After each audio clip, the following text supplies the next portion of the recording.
Welcome. My name is Warren Wright, and I am a professional counselor at Texas A&M University's Counseling and Psychological Services. This is the Accepting Emotions online workshop. This workshop was adapted from California Polytechnic State University Counseling Services. Before we get started, I would like to provide a brief introduction about this workshop. This is a workshop that teaches skills to handle painful thoughts and feelings effectively in such a way that they have much less impact and influence. Many basic human emotions are inherently painful, including sadness, anger, anxiety, guilt, fear, embarrassment, etc. Basically, everyone experiences psychological pain. Not only is pain a normal part of being human, but pain communicates important information about our experiences. Much like how the pain from a paper cut tells us that we have an injury, psychological pain serves a similar function. Psychological pain is often what prompts people to seek counseling. Accepting Emotions was not designed to get rid of whatever brought you into counseling. No workshop can do that. Instead, we're going to focus on changing our relationship with our emotions and creating flexibility in how we respond to it. We do not have to get stuck with avoiding pain as our only option for managing emotions. We can learn other strategies and tools to manage ourselves. We will learn how to accept our emotions with the concepts of recognition, insight, and openness. We will learn to recognize what emotion we are experiencing, gain insight to what it is communicating to us, and become open to change the way in which we respond to it. This workshop is designed to help you gain a deeper understanding of the concerns that prompted you to seek counseling, to create flexibility in how you view and approach these concerns, to help you become aware of your moment-to-moment experiences, to help you take the first steps towards living with a wide range of human emotions, and to help you get a better sense of your personal values and how you want to focus your energy. The skills taught in Accepting Emotions are difficult ones that may take many years to fully develop, and that's okay. Remember, no one climbs Mount Everest in an afternoon. Give yourself space to learn, time to practice, room for doubt, and permission to keep going if you slip on the snow going up. Expect to feel uncomfortable. Please pause the video when practicing the exercises and continue at your own pace. If it ever feels like too much, feel free to stop doing the exercises. Most people come to counseling because they are experiencing some form of psychological pain, usually in the form of an unpleasant or unwanted experience. These unwanted experiences are internal experiences or responses. They are thoughts, memories, feelings, physical sensations, urges to act, etc. Basically, these are the things that are going on inside us that other people can't see or feel. These experiences are often prompted by external events such as a breakup, not doing well in school, conflict with a friend, a pandemic, etc. For example, the internal experience of anxiety may be prompted by the external situation of doing poorly on an exam. No matter the cause, the result is something that is uncomfortable. Although some psychological pain in life is inevitable, most of us try to minimize or avoid experiencing it. But often, our attempts to minimize or avoid pain unintentionally leads to other problems. Sometimes the pain actually increases, or sometimes we just feel stuck. Now, think about your own unwanted internal experience and your response to it. Ask yourself, did I try to avoid, control, or minimize it? Take a moment to pause this video and write down your thoughts. Resume the video when you are ready to proceed.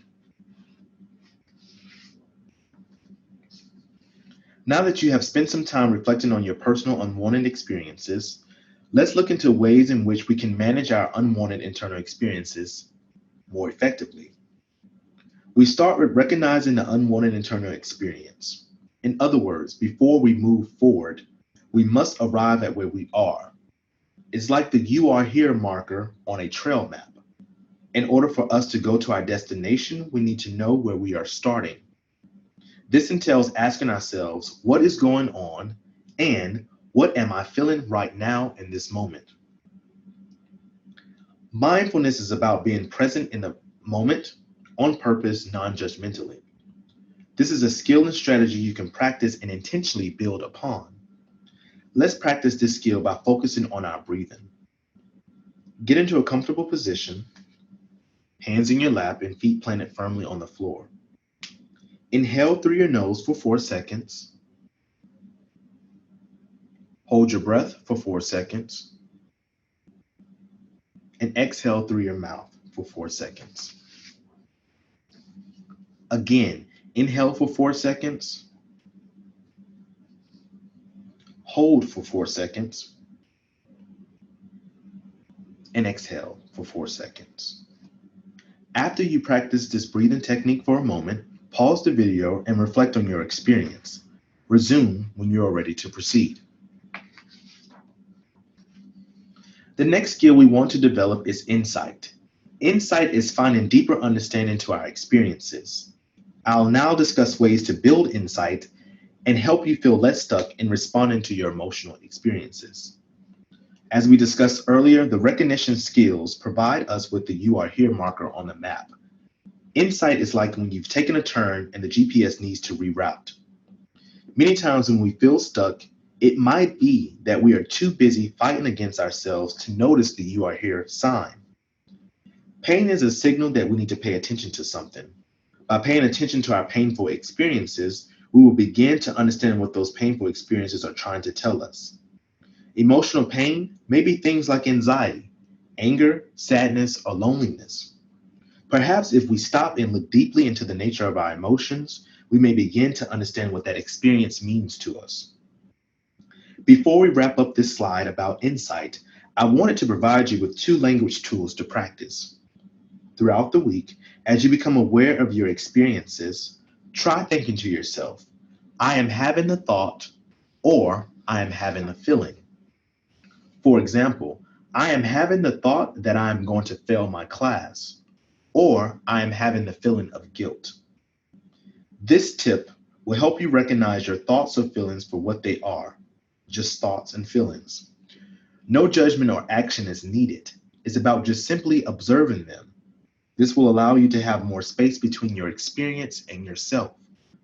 The second language tip is to replace the word "but" with "and." For example, instead of saying, "I want to do well in school, but I have anxiety," try saying, "I can feel anxiety and complete my online classwork." You can have both at the same time. The purpose of this tool is to create flexibility in your thinking and to allow you to do the things you want or need to do without getting stuck. Now, let's discuss our last concept of openness. Openness is about being completely accepting in the moment without fighting or judging whatever internal experience shows up. We do this in the service of doing what is important to us. Additionally, being open means being committed to a course of action, even when we do experience discomfort, because that action is valuable to us. Values can be defined as our ethics, principles, ideals, standards, or morals. They are the ideas and actions that fill our lives with worth and importance. In contrast to setting goals, identifying values is not specifically about achieving something in the future. Rather, values are about living in the moment and doing the things that embody our personal vision. For example, if we are anxious around people and we value relationships and belonging, we might have to change our tendency to isolate and to be open to feeling anxious in order to increase relationships and belonging. Pause the video and take some time to jot down your values. Reflect about a time where you were experiencing an unwanted internal experience and how you use your values to change your relationship with a painful emotion. Resume the video when you are ready to proceed.